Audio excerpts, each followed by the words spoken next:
الحمد لله الذي أنزل عليه خذ العفو وأمر بالمعروف وأعرض عن الجاهلين بالكلية، وألزمه الرفق والتأني حتى دلله كل صعب وهان، فعفى عمن ظلمه وأعطى من حرمه وأحسن لمن أساء إليه في القضية، وشهدت له بعظيم الأخلاق آيات القرآن، ولم تزل عبادته وأصحابه بين أهل العناد مخفيا إلى السنة الرابعة من بعثته بخير الأديان، فأنزل عليه فأوضع بما تؤمر فدعاهم للوحدانية، وسل على رؤوسهم صوارم البرهان، فلما جاء الحق وفسدت عقائدهم الشركية تحاموا بالأذى وأنفقوا أموالهم فكانت عليهم حسرة وخسران،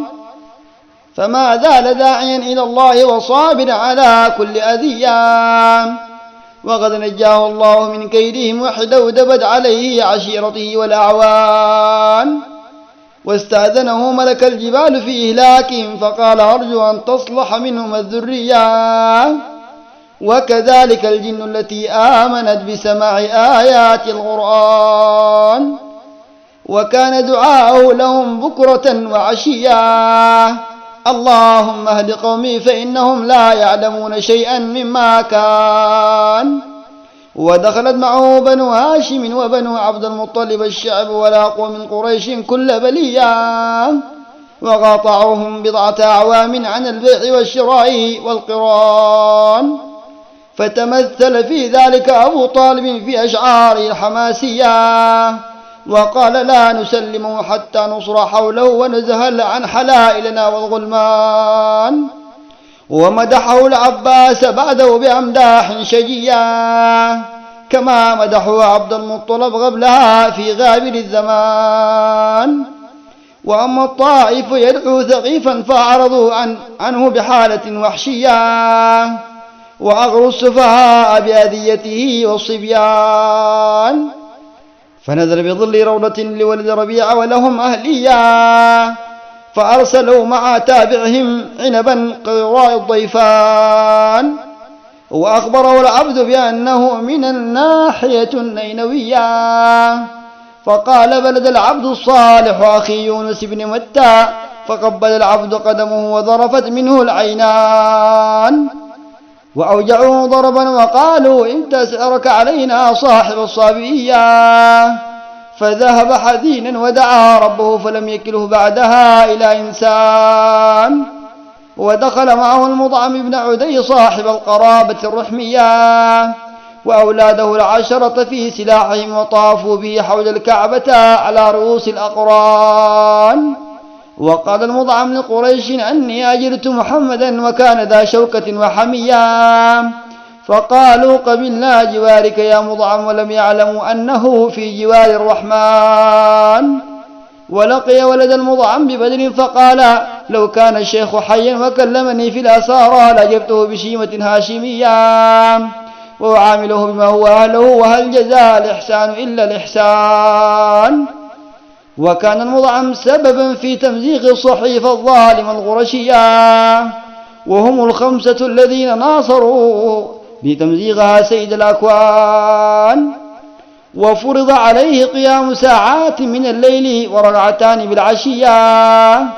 ثم فرضت الصلوات الخمسة بعد الإسراء ولها أجر 50 فنعم الفرضان.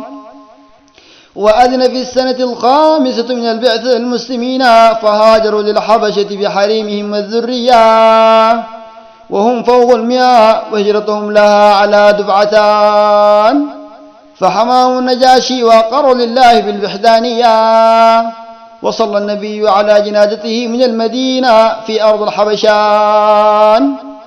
فبعثت قريش عمرو بن العاص وابن ربيعة ومعهم أفخر هدية، فقالوا للنجاشي هؤلاء يزعمون أن عيسى من تراب، فقال صدقوا، فردهم بخف حنين وصفغة ابن غبشان.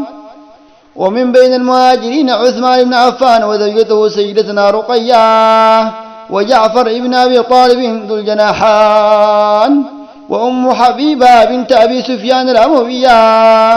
التي زوجها النجاشي من بعد وفاة زوجها من سيد ولد عدنان، وعبد الرحمن بن عوف وعثمان بن مظعون الذي تسمد به المقابر البقيعية، والمصعب بن عمير والزبير بن العوام وهم من قريش ولاة الشام، والمقداد بن الأسود صاحب النسبة الكندية، وعبد الله بن مسعود الهذلي وأبو موسى الأشعري عليهم الرضوان. وعادوا متفرقين، ووصل جعفر يوم خيبر فقال له النبي: أبقدومك نسر أم بفتح هذه الحصون الخيبرية؟ وعانقه فرحا به وقبل منه الوجنتان.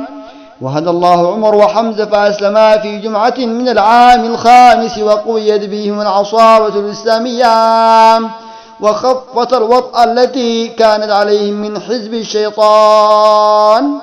ومات أبو طالب في العام العاشر، وتلته خديجة ب3 ليال بكية، وسمي العام لفقدهم عام الأسف والأحزان. وهجر المسلمون في 13 ليثرب بحالة سرية،